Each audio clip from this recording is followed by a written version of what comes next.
하나님 말씀 요한복음 17장 4절과 5절 2절만 읽고 또 시작하도록 하십시다. 시작. 아버지께서 내게 하라고 주신 일을 내가 이루어 아버지를 이 세상에서 영화롭게 하였사오니 아버지여 창세전에 내가 아버지와 함께 가졌던 영화로서 지금도 아버지와 함께 나를 영화롭게 하옵소서. 아멘. 수련회 성경 공부는 이제 앞서서 광고하면서 미리 말씀드린 것처럼 이제 그 누림으로써 영광이라는 주제에 맞춰서 이렇게 좀 생각해 보게 됩니다. 누림으로써 영광을이라고 할 때 그 누리라는 것은 앞에 올해 표어의 중심이고요. 영광을이라는 것은 내년 새해의 표어의 중심입니다. 그래서 올해는 내 영혼아 누리며 살자 이런 표였고요. 새해에는 내 영혼아 열매로 영광을 돌리자. 영광 돌리자. 이렇게 내 영혼아 열매로 영광 돌리자. 이렇게 새 표어를 이렇게 설정했거든요. 두 가지 표어를 합해서 이번 새해맞이 부흥회 및 수련회 중심 주제로 잡게 됐습니다. 여기서 이제 누림으로써 영광을인데 거기에 가운데 열매를 집어넣게 되면 정확한 주제가 파악될 수 있습니다. 그래서 이번 성경 공부에서는 이런 열매를 가운데 집어넣어서 1차적으로는 누림으로써 열매를, 그래서 이게 누림으로써 열매를이라고 하는 주제로 1과와 2과를 나누게 될 것입니다. 반면에 이제 열매로서 영광을 이란 주제로서는 이제 그게 두 번째 큰 주제가 되는데 그것은 바로 3과 4과에 중심을 두고 나누고자 하는 그런 방향입니다. 그렇게 진행하고요. 이번에 특별히 나누고자 하는 것은 4가지인데 4가지는 먼저 4과는 1과부터 말씀드리면 1과는 있게 해서 누림으로써 영광을 이렇게 표현합니다. 또 2과는 행하게 해서 누림으로 영광을, 또 누림으로서 너무 길어서 여기서는 누림으로 약간 줄였습니다. 또 3과는 없게 해서 누림으로 영광을, 4과는 이제 못하게 해서 누림으로 영광, 이렇게 나누는데요. 이렇게 4과를 준비했는데 이것은 그동안에 이제 지난 올해 하반기 내내 설교하면서 준비했던 동사 중심으로 계속 성경 공부에서 누릴 수 있는 것이 무엇인지 이런 부분 나누고 있었거든요. 그래서 이제 2단으로 된 동사 중에서 하지 않았던 동사 가운데 있다, 없다 이 개념을 중심으로 나눈 겁니다. 근데 이것은 굉장히 많이 다루고 있는데 이걸 한 번에 설교 짧게 하기에는 너무 아쉬워서 그냥 두고 있었는데 이번 순회 준비하는 가운데 그 부분을 좀 더 강화해서 하면 되겠다 이런 생각이 바짝 스치고 지나가더라고요. 그래서 이제 그렇게 초점을 줬고요. 또 이제 3단어로 된 거 계속 설교하고 있는데 이번 주부터는 4단어로 넘어가거든요.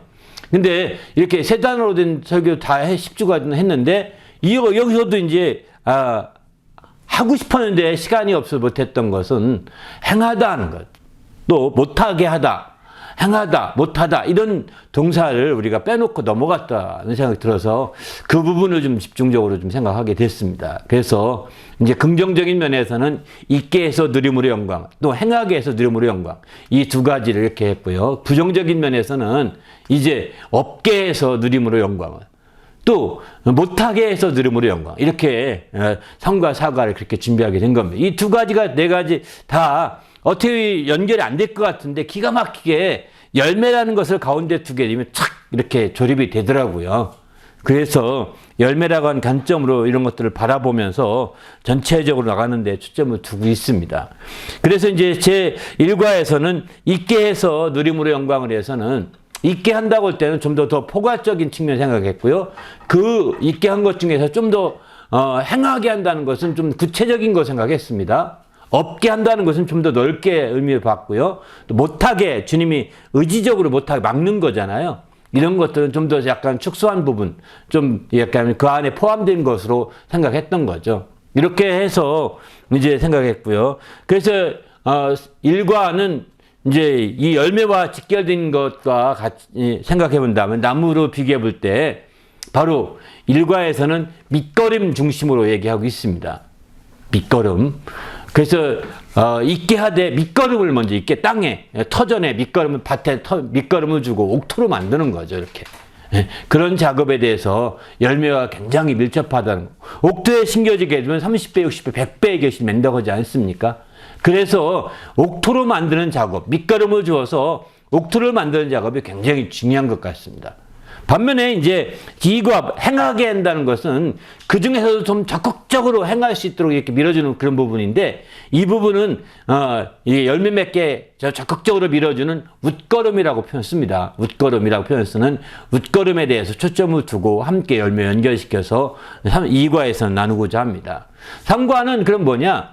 이제 없게 하는데, 그것은 뭐냐면 바로 진액이 허비되지 않게 하는데 초점을 두고 있거든요. 그래서 주님이 사전에 없게 잘라버리는 거죠. 그것은 이제 전지 작업이라고 표현하는데, 가지치기 중심으로 이렇게 초점을 두고 얘기 좀 하고자 준비했습니다. 4과는 이제 가지치기 중에서도 좀 더 안에 들어오면 이제 가지는 자른 것도 있겠지만 솎아내는 것, 꽃을 따거나 열매도 많이 한꺼번에 치우쳐 있을 때 솎아내는 거, 여기에 초점 두고 이제 네 번째, 못하게. 이것은 그야말로 내버려두면 열매가 되긴 되거든요. 이미 열렸으니까요. 그런데 그 중에서도 아예 못하게 가로막는 거죠. 이렇게 못하게 막습니다. 적극적으로 막아서 솎아내는 거예요. 그래야 좋은 열매가 나오거든요. 흠이 없는 열매가 나오거든요. 그래서 이런 부분들을 이제 전체적으로 이렇게 네 과로 구성해서 나누고자 하는데 초점을 두고 있습니다. 그런 차원에서 전체를 보시면, 서론적으로 보시면 될 것 같고요. 제 1과부터 좀 나누도록 하겠습니다. 1과에 보게 되면 있게 해서 누림으로 영광을, 이런 제목입니다. 요한복음 17장 24절 26절 말씀에 이제 초점을 두는데, 26절 말씀 한번 읽고 좀 시작하도록 하십시오. 시작. 내가 아버지의 이름을 그들에게 알게 하였고 또 알게 하리니 이는 나를 사랑하신 사랑이 그들 안에 있고 나도 그들 중에 있게 하려 함이니이다. 있게 하려 함이니이다. 이런 표현에 초점 둔 말씀도 찾아보고 그렇게 해서 중심을 두는 거거든요. 있게 하려 함이다. 그러니까 하나님이 있게 하고자 하는 그 무엇이 있다는 겁니다. 그냥 주님이 막연하게 맘대로 해봐가 아닙니다. 주님이 있게 하기도 하고 행하게 하기도 하고 하시고 또 없게 하기도 합니다. 이제 세 번째가 그에 나눌 텐데요. 또 없는 것 중에서도 막아서 아예 못하게 하기도 합니다. 네 번째는 그걸 나누게 되는 거죠. 이렇게 하게 하려 함이라는 표현에서 나온 말씀들을 우리는 귀히 보고 있고, 이것을 정확히 알고서 우리가 행할 수 있다면, 이것을 정확히 알고 그렇게 한 의도를 따라서, 그렇게 한 취지를 따라서 우리가 행한다면 우리는 더 주님의 것들을 누릴 수 있는 길이 열리게 되는 거죠. 오늘은 이제 이 첫 번째 과로 있게 해서 누릴 수 있는 것이 무엇인가 하는 것을 나누고자 하는데 초점을 두고 있습니다. 오늘 이제 17장 26절 보게 되면은 나중에 저 설명드리겠지만, 여기는 이 말씀하죠. 내가 아버지의 이름을 그들에게 알게 하였고 또 알게 하리니. 아버지 이름을 알게 하였고 계속 알게 하려고 하시는 게 주님의 취지입니다. 그렇게 하기 위해서 이는 나를 사랑하신 사랑이 그들 안에 있고, 나를 사랑하시는 아버지의 사랑이 쟤들 안에 있고 나도 그들 안에, 사랑만 있는 것이 아니라 나도 그들 안에 있게 하려 함이라. 주님은 우리 안에 있기를 원하신다는 걸 볼 수 있는 거죠. 우리 안에 머무르시기를 원합니다. 여기 주님이 우리 안에 있다는 표현을 성경에서는 요한복음 15장 같은 데서는 내 안에 거하라, 나도 네 안에 거하고 내 말이 너 안에 거하고, 거한다는 표현을 씁니다. 나중에 더 설명드리겠지만, 있는다는 표현은 좀 보편적인 설명 내용이라고 한다면, 거한다는 것은 그저 적극적으로 힘있고 서로 교류하고 사는 관계인 겁니다. 여러분, 그저 그 가족이 함께 거하는 것과 어떤 사람이 손님이 와서 가만히 앉아있는 것과 차이가 있는 거거든요. 그 손님은 있는 거죠. 그 집에 왔을 때 있는 겁니다. 어떤 가족으로서 깊은 교류함이 있지 않습니다. 거한다는 것은 성경에 우리가 있게 하려 함이라고 했는데, 주님이 꽂아놓은 보리처럼 있으려고 하는 게 목적이 아니라는 겁니다. 그렇게 있으려는 목적이 아니라 그 주님이 우리 안에 계시면서 함께 교류하는 관계, 거하는 것이죠. 그런 관계가 되기 원하신다는 것을 우리가 여기서 알 수 있는 거죠. 그렇게 하려 함이라고 표현하고 있는 걸 때 우리 주님이 정말 우리 안에 거하시려고 하시는 적극적인 마음을 우리가 생각하면서 여기서 우리가 한 발짝만 더 나가면 되는 거죠. 그러면 그 주님이 우리와 함께 거하셔서 함께 주님 안에서 한 몸된 관계로 더 깊은 교류함이 생길 수 있는 거죠.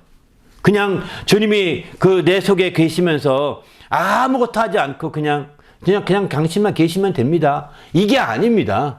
주님이 직접 머리로서 우리 가운데 역사하고 계셔야 되는 거죠. 두세 사람이 모인 곳에 나도 그들 중에 있다 이렇게 말씀하시는데 있다고 할 때 그 있다는 것이 그냥 주님이 꽂아놓은 보리자루 있다 이것이 아닙니다. 머리로 계신다 하는 거죠. 주님이 머리로 과연 내 안에서 머리로 작동하고 있는지 작용하고 있는지 주님이 그렇게 역사하고 있는지 우리는 생각해 봐야 되는 거죠. 주님이 분명히 두세 사람이 모인 곳에 주님이 계시는데 그냥 주님이 계시는 그것을 우리가 무시하고 그냥 인간적인 생각을 끝내면 안 된다는 겁니다. 그래서 이렇게 지금 함께 성경 공부하는 이런 시간도 마음속으로 다른 생각하지 마시고 아 그렇군요. 주님 내 안에 역사하소서 이렇게 입으로 자꾸 시인하는 겁니다. 멍하게 그냥 듣기만 한 것이 아니라 입으로 중얼중얼 시인하는 거예요.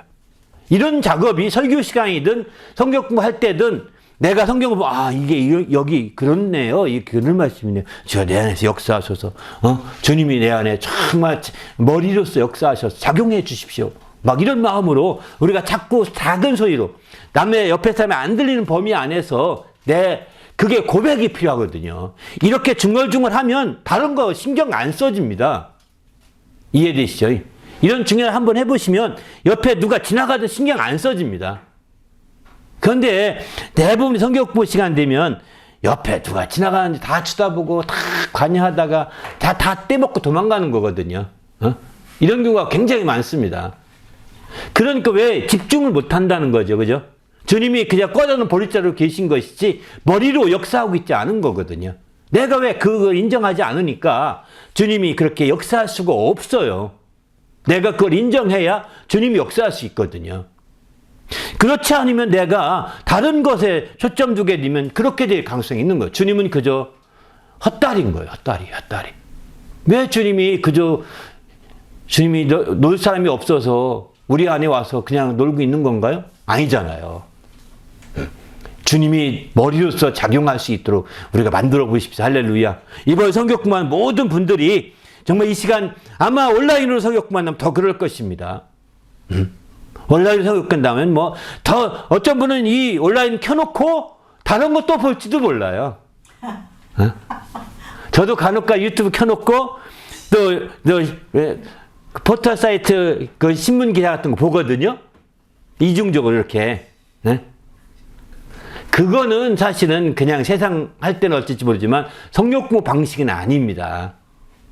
제가 이거 그렇게 하다가 알려주는 것 같은데 죄송합니다만은, 그런 식으로 하는 것은 안 되는 거예요. 여러분이 또 어떤 분은 켜놓고서 부엌에서 일을 하거나 켜놓고서 막 이렇게, 이거는요, 성경 공부가 아닙니다. 그냥 때우는 겁니다. 나도 한번 들었다 하려고 때우는 거예요.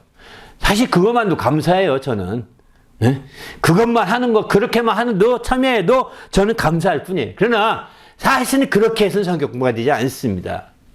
주님이 머리로서 역사할 수 없기 때문입니다. 당신은 이미 다른 일로 바쁘고 있는 거예요. 그런 일을 집어쳐놓고 주님이 머리로서 주님 내 머리입니다. 주님이 이제 우리와 함께 계시는데 있게 하려고 나도 너희 중에 그들 중에 있게 하려 함이라고 하지 않습니까? 이렇게 있게 하려고 하시는데 그래서 내가 주님이 있는 것을 누리게 하려고 이렇게 하시는데 내가 정말 주님을 꽂아놓은 보리자루처럼 만든 거 용서해달라고 하면서 자꾸 이렇게 하면 진짜 성경 공부가 되는 거죠. 할렐루야.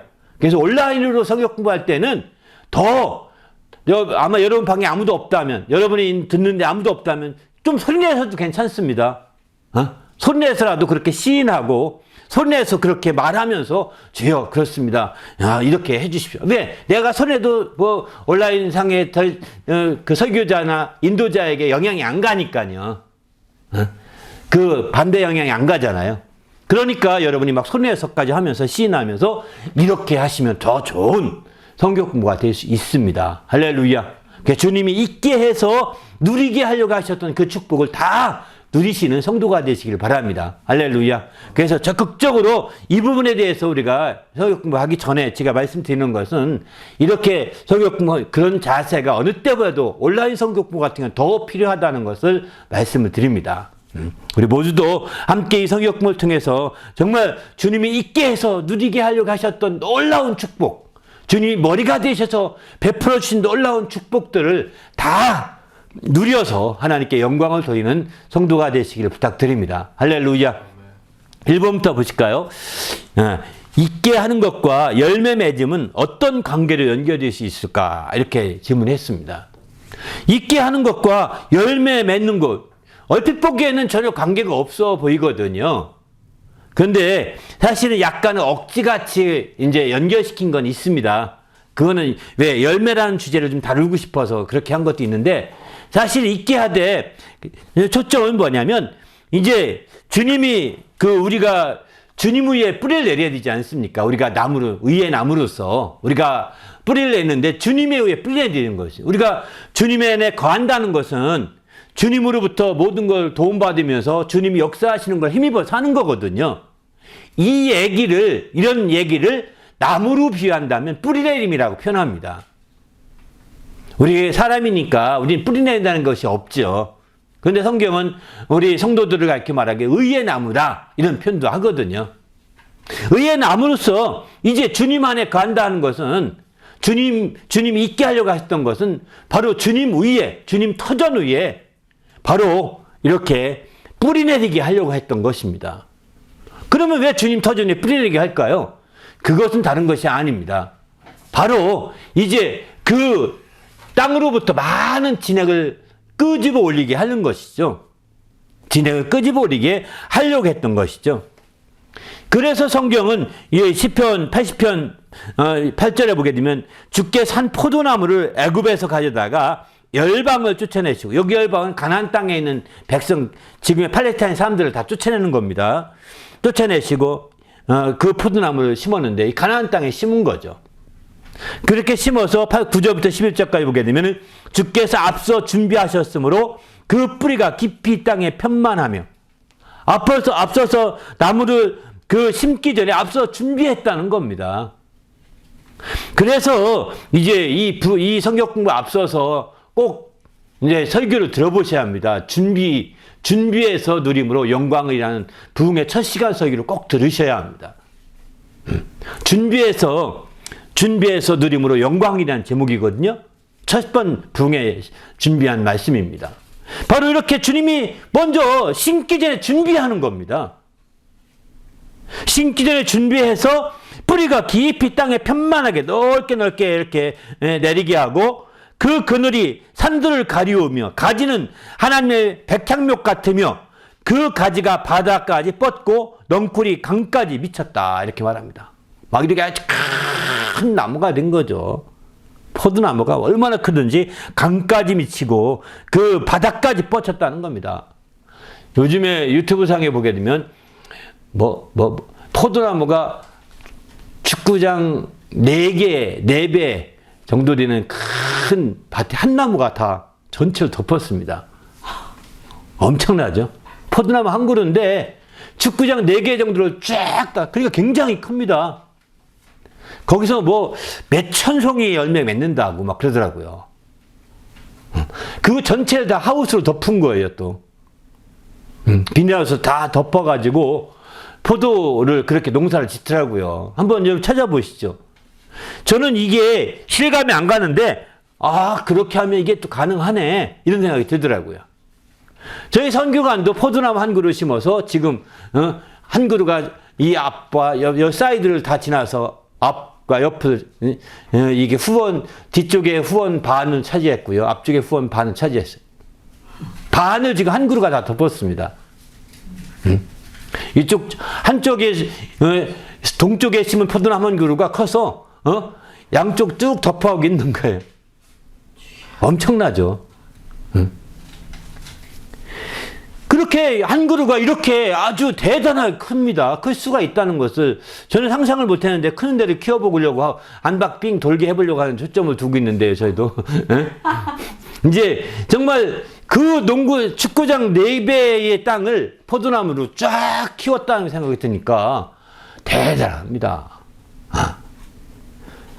여기는 강까지 뻗고 바다까지 뻗고 그 넝쿨이 강까지 미쳤다는 표현이 이해가 갈 만큼 큰 거죠. 한 포도나무를 심었다는 거예요. 이렇게 하기 위해서는 미리 준비하였다. 그에 앞서서 심기 전에 앞서서 준비했다고 했습니다. 그럼 무엇을 준비할까요? 땅을 옥토로 만들어 준비하는 거죠. 포도나무 자에게 합당하게 밑거름을 주어서 준비하는 겁니다. 그래서 그 땅을 옥토로 만들 때 우리가 아다시피 옥토가 되면 열매를 많이 맺지 않습니까? 씨앗의 비율을 보게 되면은 이제 처음엔 길가에 뿌린 씨앗, 또 돌짝밭에 뿌린 씨앗, 또는 이제 가시덤불에 뿌린 씨앗, 옥토에 뿌린 씨앗이 있지 않습니까? 바로 옥토에 뿌릴 때 많은 열매 맺는다고 성경 분명히 말하고 있습니다. 똑같습니다. 옥토는 그야말로 거름을 부어서 마침내 그 거름이 잘 흡수되어서 뿌리로부터 잘 빨아 올릴 수 있도록 준비한 게 옥토죠. 그러나 가시덤불이나 또는 돌짝밭 같은 데는 그런 데는 아무리 거름을 줘도 빨아들일 게 없습니다. 다 흘러가고 말거든요. 또는 다 흘러내려가고 말거든요. 엉뚱한 놈이 다 먹어버리고요. 거기서는 아무리 좋은 곡식을 뿌려도 씨앗을 뿌려도 열매를 맺는 데 한계가 있는 거죠. 그러나 이제 포도나무 심기 위해서는 그런 것들을 다 제거하고 또 옥토를 만든 겁니다. 밭을 만든 겁니다. 좋은 밭을 만든 겁니다. 그래서 마침내 이렇게 만들었던 거죠. 포도나무 같은 경우에 흔히들 이제 그 밑거름은 언제 두느냐? 이제 보통 밑거름은 오늘날 같이 비료 화학 공장이 생기기 전에는 다 유기농 비료를 만들죠. 유기농 비료는 거름을 만들어서 또 풀이라든가 이런 걸 다 섞여서 거름을 주지 않습니까? 이렇게 주는데 오늘날에는 화학 공장이 많이 생기면서 공기 중에서 질소를 모아서 질소 비료 만들고 또 공기 중에서 이제 다른 비료, 칼이 다 칼륨 이런 거 다 모아서 종합 비료를 만듭니다. 이 비료는 한 달이면 다 물에 녹는다고 합니다. 그리고 한 달이면 녹아서 공기 중에 다 흡수된답니다. 날아간대요. 먹지 않으면. 내버려 한 달 넘어갈 수 없답니다. 그런데 이제 여기 말하는 밑거름이라는 것은 거름은 3개월 이상 간답니다. 왜냐하면 거기에 이제 발효 효소들이 거기 작용하잖아요. 썩게 위해서. 그래서 거름을 썩게 하는데 3개월이 지나야 흡수될 수 있답니다. 3개월 전에는 흡수가 잘 안 된답니다. 그래서 3개월 이상 되어야 되기 때문에 이제 봄이 막 되면 벌써 싹이 나기 전에 막 물을 빨아올리기 시작하지 않습니까? 그게 한 3월부터라고 한국 같은 3월부터고 여기는 한 4, 5월부터라고 할 거예요. 한 달 늦춰서 막 빨아올리기 시작하는데 그렇게 되면 그 3개월 전엔 줘야 된다는 거예요. 3월부터 빨아올린다면 벌써 12월 달은 줘야 되는 셈이죠. 특별히 이제 겨울철 땅이 얼기 전에 막 주면 그걸 막 뿌려놓고 해주면 땅에서 그것이 잘 발효되고 3개월 지나서 발효되는 시점에 드디어 막 빨아올리기 시작하니까 그 밑거름이 그대로 효과가 나는 거죠. 그래서 3개월 전이라고 하고 캐나다 같은 경우는 아마 모르긴 몰라도 아마 4, 5월이라고 한다면 벌써 3개월이면 1월 중에는 줘야 되는 상황이죠. 그런데 1월은 땅 꽁꽁 어니까 얼면 이게 발효가 잘 안 되거든요. 얼기 전에 한 12월 어쨌든 이제 11월 11월에 주고 이렇게 해서 이제 얼면 발효가 안 되다가 늦춰지는 발효가 자꾸 늦춰지는 거예요. 그렇게 있다가 이제 마침내 미리 줄 수밖에 없는 거죠. 어쨌든 그래서 얼기 전에 밑거름을 줘야 된다 이런 말을 합니다.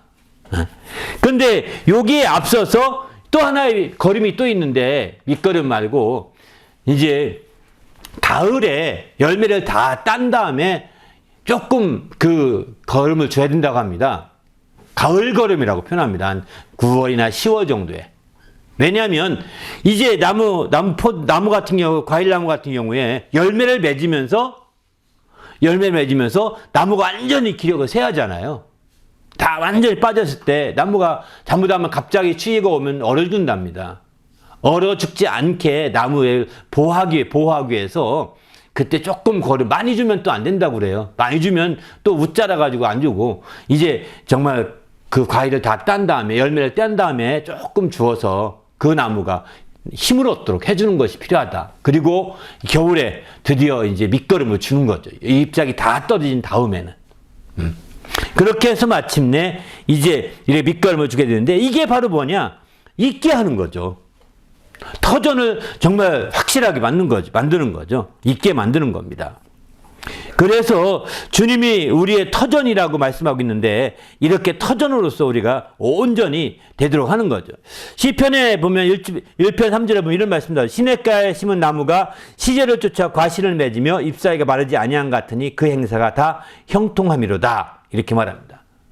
시냇가에 심은 나무, 옥토 같은 나무인 거죠. 거기는 물로 다 좋은 거름을 다 끌어다가 강 좌우편에 쫙 다 이렇게 모아놓잖아요. 거기 시냇가에 심으니까 얼마나 잘 자라겠어요. 이렇게 좋은 밭을 만드는 것이 굉장히 중요한 작업이라고 이렇게 말하고 있습니다. 이렇게 될 때 주님 안에서 더 놀라운 역사를 이룰 수 있는 거죠. 우리도 주님 안에서 이런 놀라운 역사를 만드시길 부탁드립니다. 할렐루야. 그러면 두 번째 볼까요? 하나님께서는 왜 주님 안에 있게 이렇게 하려고 하셨을까요? 주님 안에 있게 하려고 하셨던 것은 열매를 맺게 하려 하심이라고 표현하죠. 요한복음 15장 4절 보게 되면, 이제 내 안에 거하라, 나도 너희 안에 거하리라. 가지가 포도나무에 붙어있지 아니하면 스스로 열매 맺을 수 없음 같이 너희도 내 안에 있지 아니하면 그래야. 주 안에 있어야 된다는 겁니다. 주 안에 있어야 되는 것은 열매에 초점 두고 있는 거죠. 그러니까 있다는 것 자체가, 있게 하는 것이 열매와 굉장히 연결되어 있는 겁니다. 그냥 억지는 아닙니다. 이렇게 제가 약간 앞서서 설명하기 억지스러운 것도 없지나 있다 이렇게 말씀드렸지만, 단순한 억지는 아닙니다. 주님 안에 있는 것 자체, 있게 하려고 하시는 것이 열매, 그 안에 붙어 있어서 열매 맺게 하는데 초점을 두고 있는 거죠. 5절도 마찬가지죠. 나는 포도나무에 너희는 가지라. 그가 내 안에, 내가 그 안에 있으면, 거하면 사람이 열매를 많이 맺나니 나를 떠나서는 너희가 아무것도 할 수 없습니다. 이렇게 말합니다. 여기서 이제 주 안에 있다는 표현을, 여기서는 이제 거한다는 표현을 쓰고 있는데, 앞서 말씀드린 것처럼 거한다는 것은 구체적으로 힘입어 사는 것을 의미하는 겁니다. 거기서 구체적으로 힘입어 살 수 있도록 교류가 되고 나누고 하는 그런 관계죠. 그냥 꽂아놓은 보리차처럼 있는, 손님처럼 있는 것이 아닙니다. 그렇게 있어서는 주님이 역사하지 않으시는 거예요. 가나의 혼인잔치에 주님이 있었습니다. 혼인잔치에 있었죠? 그러나 주님이 거기서 머리로 계시지 않았습니다. 그때의 그 잔치집에 포도주가 다 떨어졌을 때 모친이 와서 말합니다. 이 집에 포도주가 떨어졌다는데 이 잔치가 다 흥이 깨지게 했으면 어쩌면 좋겠습니까? 이렇게 했더니 예수님이 말씀을, 여자여 나와 무슨 상관이 있나이까? 이렇게 말합니다. 내가 무슨 상관이, 내가 그냥 있는데 주님이 계시면 주님이 모든 걸 해결해야 되는데, 이 집 주인은 주님과 관련이 없다는 거예요. 주님과 관계가 전혀 없는 거죠. 상관이 없는 거예요. 주님이 그저 꽂아놓은 보리자루요, 손님으로 대접만 받고 있는 겁니다. 주님이 머리로서 역사해야 되거든요. 그러니까 이제 모친 마리아는 이렇게 말하죠. 종들을 불러서 저분이 무슨 말 하더니 그대로 따르라 이렇게 말합니다. 그분이 명령할 수 있고 말할 수 있는 머리로 딱 세운 겁니다. 이렇게 말할 수 있고 명령하시는 머리가 딱 되시니까 그분이 드디어 상관이 없다 하셨는데, 나 상관없습니다. 왜 나한테 그러세요? 이렇게 빼지 않으셨어요. 빼지 않으시고, 너희 집에 도랑아리가 몇 개 있느냐? 이렇게 묻습니다. 6개입니다. 결량아리 6개가 있었던 것 같습니다. 그랬더니 이제 그러냐? 그러면 거기에 물 퍼다 부어라. 다 퍼다 부고 가득 채워라. 가득 찼습니다. 그러냐? 그러면 떠다 주어라. 연회장에 떠다 주어라. 그러니까 그들은 물을 채운 그들이 그걸 맹물을 또 떠갖고 가는 겁니다. 떠다 가득 채웠을 때 포도주로 변했을까요? 떡 갈 때 변했을까요? 제 생각에는 떡 갈 때 변할 것 같아요. 떠갖고 그냥 맹물, 풀 때만 해도 맹물이었을지도 모르겠습니다. 그저 이 종들은 주인에게 그냥 순종만 하는 겁니다. 하라오니까. 여기 순종에 초점 두고 생각한다면, 생각할 때, 바로, 퍼다 부었을 때, 아구가에 채웠을 때 포도주로 변한 것이 아니라, 그것을 그들은 맹물인 줄 알고 주님이 하라니까 그냥 파갖고 가는 거예요. 가는데 갖다 주었더니 포도주가 돼 있어요. 이게 더 맞을 것 같아요. 이해되시죠? 순종이라는 차원에서. 퍼다 봤더니 포도주가 됐네요. 할렐루야! 포도주가 됐네요. 이렇게 보고한 적이 없잖아요. 가득 채웠을 때 보고가 됐으면, 채우자마자 포도주가 됐네? 이렇게 됐다고 생각하는데, 그런 보고를 안 하잖아요. 가득 채웠습니다. 이 정도잖아요. 그것을 그들은 물을 피웠고, 그들을 갖다 주고, 포도 갖다 준 순간에. 왜? 떠갖고 갖다 줄 때 보면서 간 건 아닌 것 같고, 그냥 들고 갔겠죠. 가서 드렸더니, 웬 포도주야? 하면서 거기서 깜짝 놀라는 거죠. 이런 것처럼 주님이 정말 있다는 자체가 문제가 아닙니다. 거해서 주님이 우리에게 작용하시고 교류하시고 주님과 함께 주님을 힘입어 사는 그런 관계로 이렇게 관계가 상관이 없어서는 안 되고 상관관계가 분명해야 되는 거죠. 내가 무슨 상관이 있나니까 이렇게 주님이 계시면 이렇게 있으시면 아무 이적과 능력과 역사가 나타나지 않습니다. 주님이 상관관계에 있는 관계로 우리가 그에게 순종하고자 하는 거죠. 주님이 이렇게 상관이 있습니다. 내가 순종하겠습니다. 하면서 적극적으로 순종하고자 할 때 이런 놀라운 역사가 펼쳐지는 거죠. 그래서 이렇게 나무도 마찬가지입니다. 가지에 붙어 있긴 합니다. 그러나 진액으로 교류하지 않으면 이게 죽은 가지가 되거든요. 나를 떠나서는 아무것도 떠났다는 것은 째진 가지를 의미하는데 째진 가지는 말할 것도 없고 붙어 있어도 진액으로 교류하지 않으면 말라 빠진 가지가 되는데 그것을 뭐라고 표현하는지 아십니까? 삭정이라고 표현합니다. 저는 시골에 자랐기 때문에 이 삭정이를 꺾어다가 불 때내라고 겨울철 얼마나 아픈지 모릅니다. 이게 겨울에 꺾으면은 이게 탁 튀겨가지고요.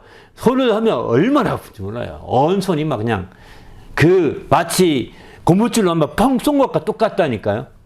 굉장히 맞아보셨나요? 고무줄로? 고무줄 튕겨서 맞은 것처럼 막 이게 텅 튕겨요. 그렇게 했던 삭정이, 나무의 삭정이, 오래되면 그늘 속에 있으면 삭정이가 되죠. 붙어 있어도 엽록수, 탄소 조화를 할 수 없으면 다 삭정이 되거든요.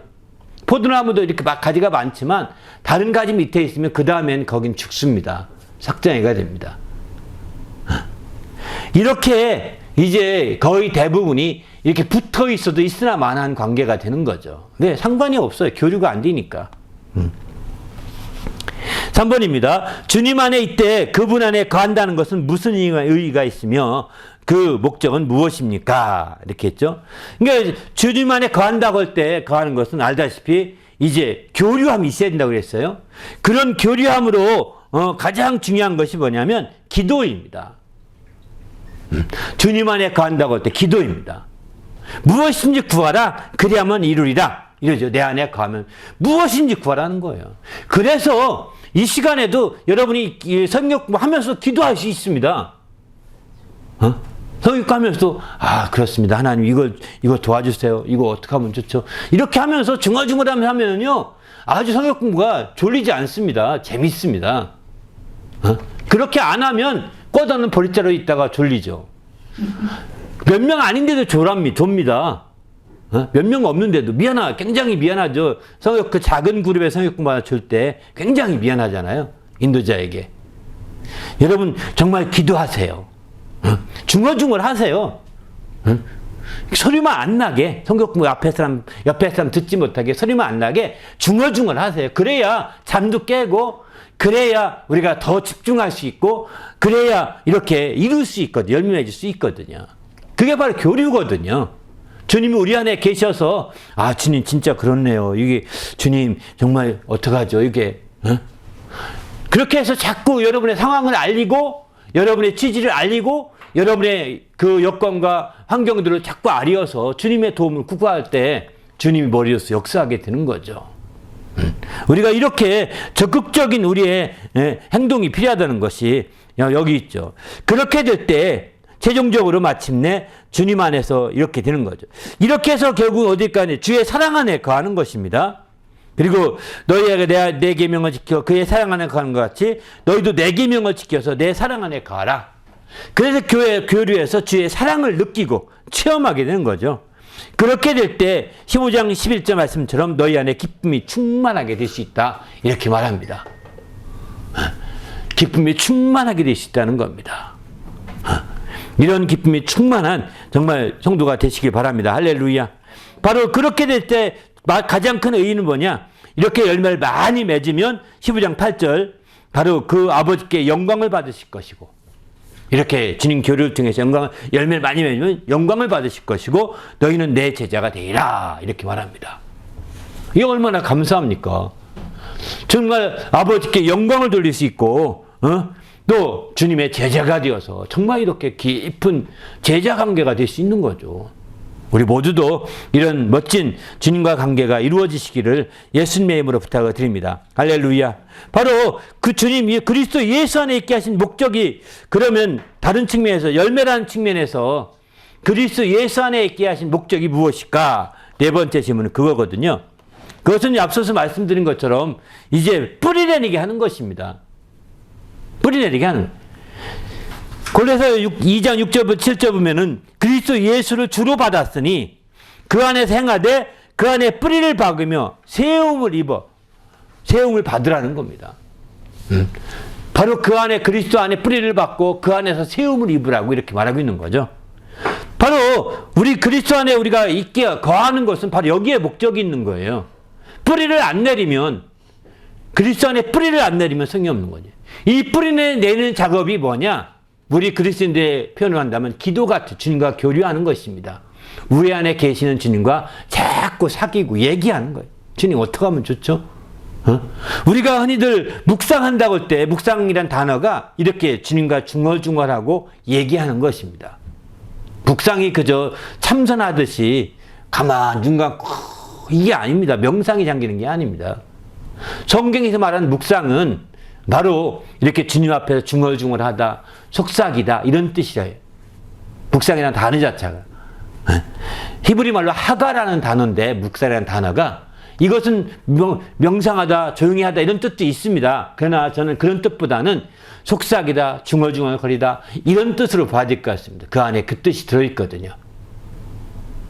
그렇게 해서 주의 말씀이든 주님이 우리 안에 묵상하면서 주님과 중얼중얼하고 대화하고 기도하면서 주님이 역사하는 우리와 깊은 상관관계가 있는 관계로 주님이 중심에 우뚝 서도록 만드는 것. 이게 돼야 되는 거죠. 이게 굉장히 중요해요. 이렇게 돼가는 작업이 나무로 비유한다면 뿌리 내리는 작업이라고 볼 수 있는 거죠.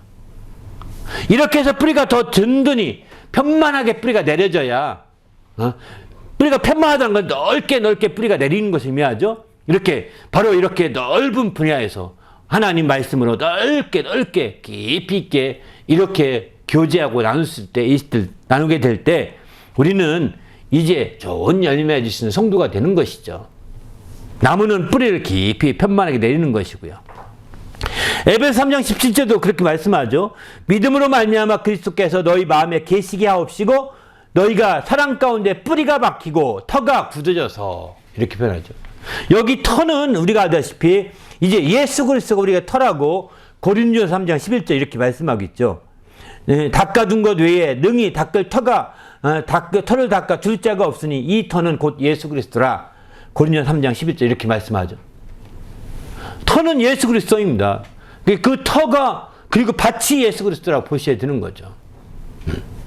그래서 그 터 위에 우리가 이제 세우물이 그 뿌리를 박는 겁니다. 그저 집을 생각할 때 터라고 표현하는 것이고 식물로 생각한다면 밭이라고 표현할 수 있는 거죠. 밭이라고. 그렇게 해서 마침내 이제 우리가 열매 맺어가서 크게 앞에 시편 80편 8절 말씀한 것처럼 막 편만하게 심어서 그 포도나무 한 그루가 바닥까지 뻗고 가지가 강까지 막 영향을 미치고 하는 역사가 펼쳐지게 되는 거죠. 우리 모두도 이런 놀라운 역사들이 이어지시기를 예수님의 이름으로 부탁을 드립니다. 할렐루야. 그래서 우리가 적극적인 이런 우리의 신앙의 삶이 필요하죠. 그래서 우리가 열매라는 측면에서 볼 때 그리스도 안에 우리가 있게 하려고 했던 초점은 그 열매 맺기 위해서 뿌리를 넓게 이렇게 맺게 하려는데 초점을 두고 있다는 겁니다. 한편 5번입니다. 주님이 우리 안에 우리에게 있게 하려면 어떻게 해야 할까요? 그랬거든요. 주님이 우리 안에 있게 역사하게 하려면 우리 안에 계셔서 역사하게 하려면 어떻게 해야 되느냐? 바로 이 구약에서는 언약이 항상 있게 하려고 하셨죠. 주님이 언약이 있으면 주님이 언약을 따라 역사하시게 되는 거죠. 신약에 와서는 복음의 진리가 있게 하려 하심이라고 갈라디아 2장 5절 그렇게 표현합니다. 이는 복음의 진리가 너희 가운데 있게 하려 함이라 이렇게 표현하죠. 또 나의 언약이 하나님의 언약이 항상 있게 하려 함인 줄을 너희가 알리라 이렇게 표현하죠. 언약. 구약에서 언약이라는 표현을 많이 씁니다. 말씀이라는 말씀 표현 대신에 신약에서는 복음의 진리 이런 표현을 쓰죠. 요한복음 15장 7절 보게 되면은 너희가 내 안에 거하고 내 말이 너희 안에 거하면 이렇게 내 말이 거하면 내 있게 한다고 할 때 진리가 있게 하고 언약이 있게 하는데 이것을 다른 말로 표현한다면 주님의 말씀이 있게 하는 것이죠. 말씀이 거하는 것입니다. 이게 중요한 거죠. 그래서 바로 언약과 진리가 이게 다 말씀이에요. 하나님 말씀을 언약이라고 표현하기도 하고 하나님 말씀을 진리라고 표현도 하고 구약에서는 언약이라고 주로 표현하고 신약에서는 진리의 말씀이라고 주로 표현하고 있죠. 근데 이것이 바로 우리 안에 있게 해서 그것이 비료처럼 작용하게 하기 원하고 있는 것이죠. 그것이 말이죠.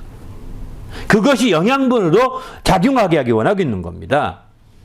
바로 주님 터전 위에 바로 말씀 있게 하고 주님이 터 위에 말씀이 있고 진리가 있고 이렇게 있게 해서 거기 터가 옥토가 되게 만드는 것이죠. 그 터가 말씀도 없고 진리도 없으면 어떻게 될까요? 걸음을 안 준 것과 똑같거든요.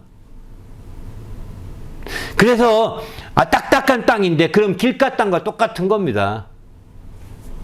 걸음이 없는 땅에는 미생물이 안 자라기 때문에 미생물이 없어서 그 땅은 딱딱해질 수밖에 없습니다.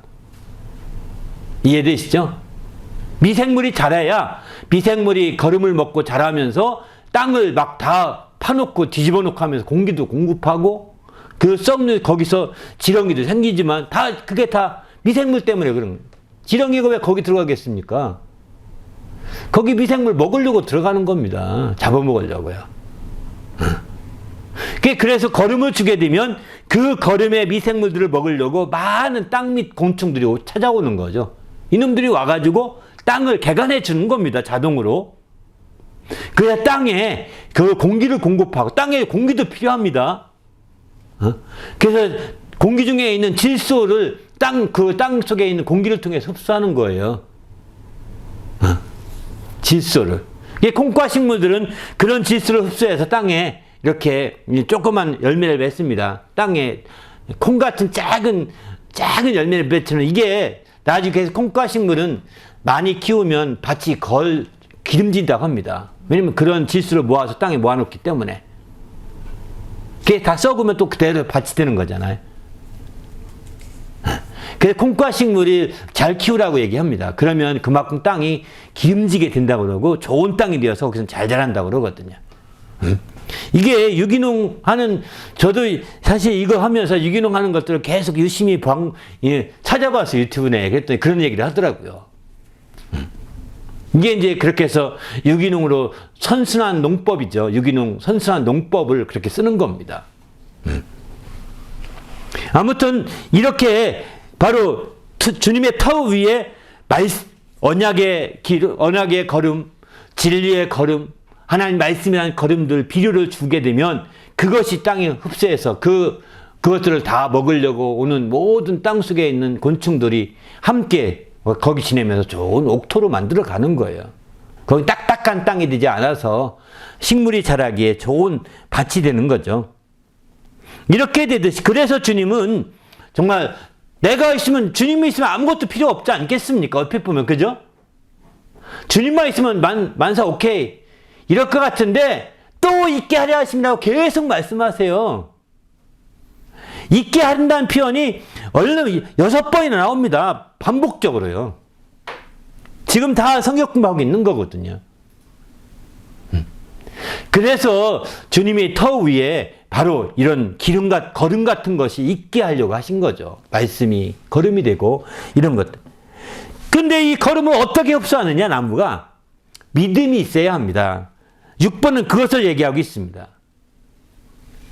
일반 나무는 거름을 주게 되면 영양분이 막 이제 이제 다 그 미생물에서 분해되겠죠. 영양분이 되겠죠. 그걸 흡수하려면 어떻게 될까요? 물로 녹여져야 되거든요. 물로 녹여져서 용해가 되어야 그것 드디어는 이게 흡수가 된답니다. 이렇듯이 이제 말씀, 진리, 또 언약 이런 것들이 그냥 통째로 있어서는 흡수가 잘 안 됩니다. 믿음이 있어야 흡수할 수 있게 되는 겁니다. 믿음이 있어야. 그래서 믿음이 있는 것을 굉장히 중요한 거죠. 그럼 믿음은 어디에 있겠느냐? 고린도서 2장 5절을 보게 되면 너희 믿음이 사람의 지혜에 있지 아니하고 다만 하나님의 능력에 있게 하려 하였노라 이렇게 표현합니다. 믿음이 있게 하되 사람의 지혜를 따라 믿음이 생겨지는 것이 아니라 하나님의 능력을 바탕으로 한 믿음이 생겨진다는 거예요. 그래서 너희 믿음이 하나님의 능력에 있게 하려고 했다라고 이렇게 표현하고 있습니다. 능력에. 그래서 이렇게 지혜를 바탕으로 한 믿음이 아닙니다. 하나님의 말씀이나 또 이런 것들을 다 녹여내는 믿음이 이제 하나님의 능력으로 말미암아 이루어지게 되는 거죠.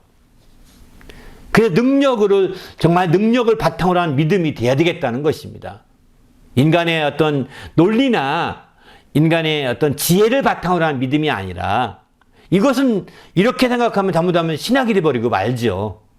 참된 신앙이 되려면 우리가 흡수되어서 우리 영혼이 성장하는 데 큰 도움이 되게 하려면 우리는 무엇보다 바로 하나님의 능력을 바탕으로 해서 믿음이 확고하게 될 때 그 말씀과 진리와 또 언약을 다 빨아들일 수 있는 거죠.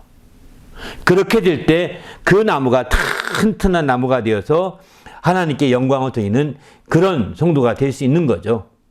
우리 모두도 이렇게 멋진 성도가 되시길 바랍니다. 할렐루야.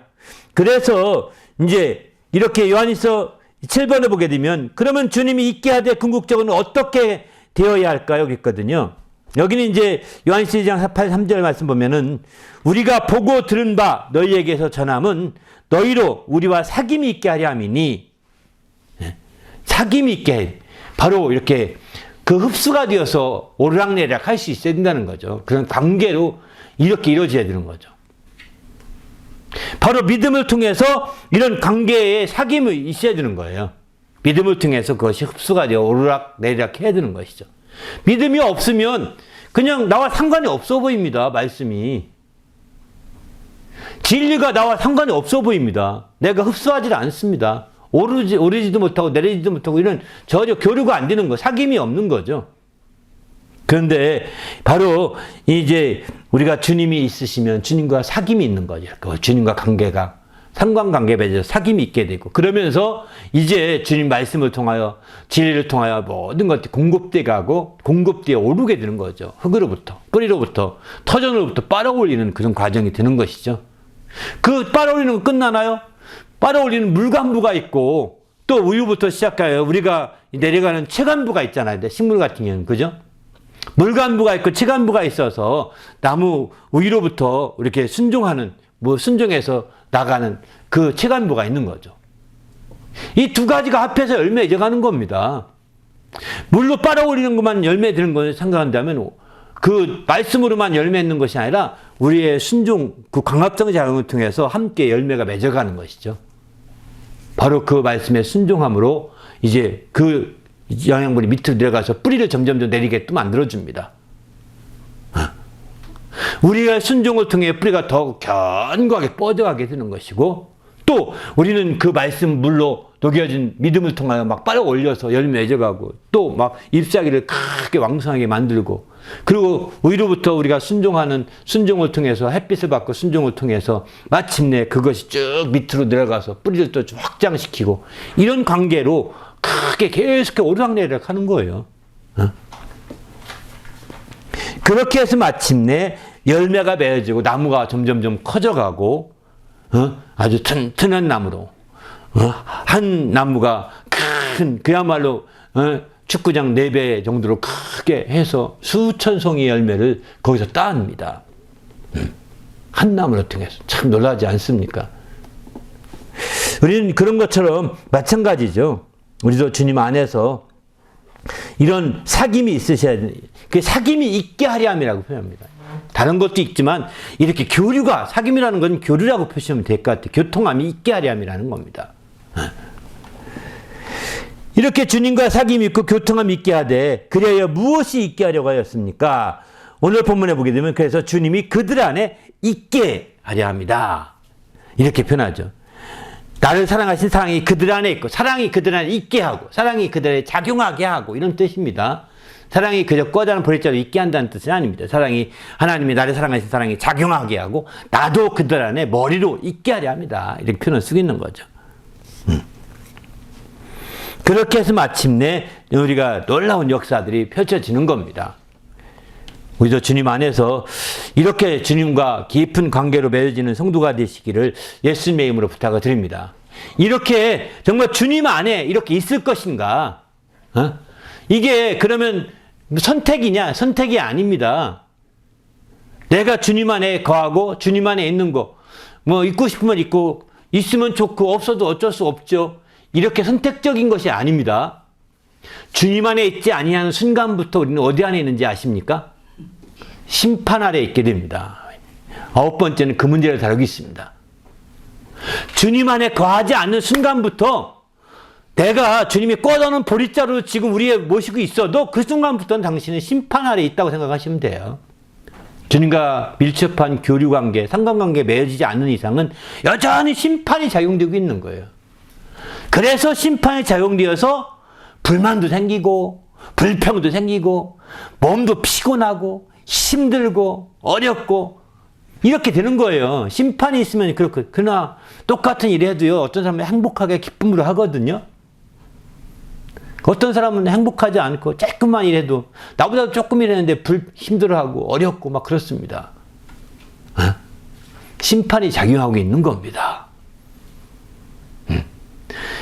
심판이 작용하게 할 것이냐, 아니면 이제 하나님의 말씀이 작용해야 할 것이냐, 이거 우리는 굉장히 중요한 문제예요. 여기서 그것을 결론 내려야 되는 거죠. 하나님이 정말 주님 안에 거해서 주님이 역사하게 해서 우리는 심판을 면해야 되지 않겠습니까? 심판을 극복하고 면해야 되지 않겠습니까? 그렇게 될 때 우리가 바른 정말 열매를 맺어갈 수 있는 거죠. 그렇지 않으면 심판에 있어서 아주 어려움을 자초할 수밖에 없는 거죠. 그러면 왜 심판에 있게 되느냐? 로마서 보면 잘 나오죠. 율법은, 로마서 4장 15절, 율법은 진노를 이루게 하나니 율법에 없는 곳에는 범법함도 없느니라. 그러니까 이 심판 있게 하려고 주님은 율법을 보내주신 거라는 겁니다. 심판을 알게 하려고. 율법이 없을 때는 죄인 줄 몰랐습니다. 율법을 받은 이후에 아, 이것도 죄구나. 죄 때문이구나. 이걸 깨닫게 되는 거죠. 로마 3장 20절에 보면 그래서 율법은 죄를 깨닫게 함이니라 이렇게 표현합니다. 그래서 로마서 3장 19절 그 8번 맨 끝부분에 있는데 말씀 한번 보시면 이렇게 우리가 알거니와 물은 율법이 말하는 바는 율법 아래에 있는 자들에게 말하는 것이니 이는 모든 입을 막아 온 세상으로 하나님의 심판 아래 있게 하려 합니다.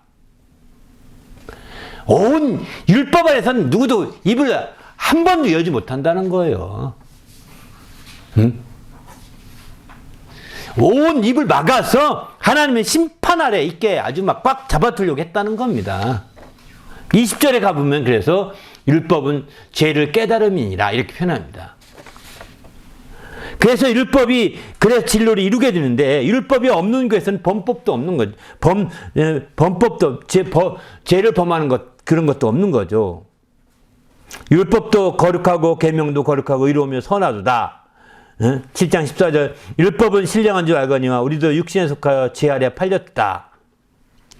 율법도 신령하지만 율법이 죄를 깨닫게 해서 죄의 종이 되었다는 거예요. 죄 아래 팔렸다 이렇게 표현합니다.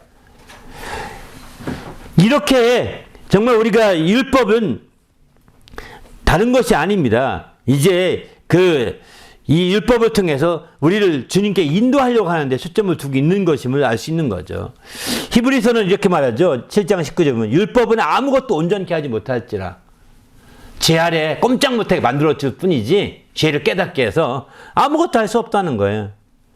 그 율법 뒤에 오는 복음이 이제 더 좋은 소망이고 그 복음이 이 소망이 생기게 하는 건데 이것을 우리는 하나님 가까이 간다고 이렇게 말하고 있습니다. 10장 1절도 율법은 장차 올 좋은 일의 그림자일 뿐이지 참 형상이 아니라는 겁니다. 늘 드리는 같은 제사로는 나아오는 자들은 언제나 온전할 수 없다. 이렇게 분명히 말씀하고 있습니다. 율법으로는 한계가 있음을 말하고 있는 거고 그래서 율법으로 말미암아 우리를 완전히 꽁꽁 묶어서 아무 말도 못하게 심판해 주는 거예요. 우리는 그런 상태에 머물러 있지 않도록 주님 안에 있길 바랍니다. 할렐루야. 또 주님이 우리 안에 계셔서 주님과 깊은 관계로 더 발전되고 성장하고 아름다운 관계로 이루어진다면 이보다 더 아름다운 건 없는 거죠. 우리도 이렇게 될 수 있기를 부탁드립니다. 할렐루야. 그러면 주님 안에 있게 하는데 정말 최후에는 주님이 무엇이 있게 했을까요? 최후에는 바로 주님의 날에 자랑할 것이 있게 하려 함이라고 이렇게 말합니다. 주님이 우리 안에 계셔서 궁극적으로 우리가 누리면서 있게 하려고 했던 것은 최후의 날에 마지막 그리스도의 날에 내가 자랑할 것이 있게 하려 함이니이다. 이렇게 표현하죠. 합니다. 주님의 날 그게 뭘 의미하는지 아십니까? 심판의 날에 의미합니다. 주님의 날. 주님이 오시는 그날이 심판의 날이거든요. 그날에 주님 앞에 떳떳하게 담대함을 갖고 자랑할 것이 있게 하려고 주님이 우리 안에 계신다는 거죠.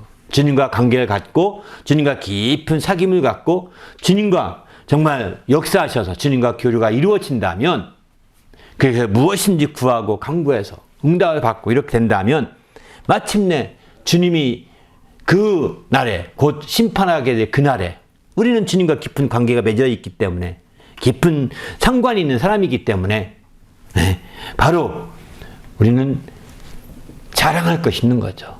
떳떳하게 된 거죠. 담대하게 되는 겁니다.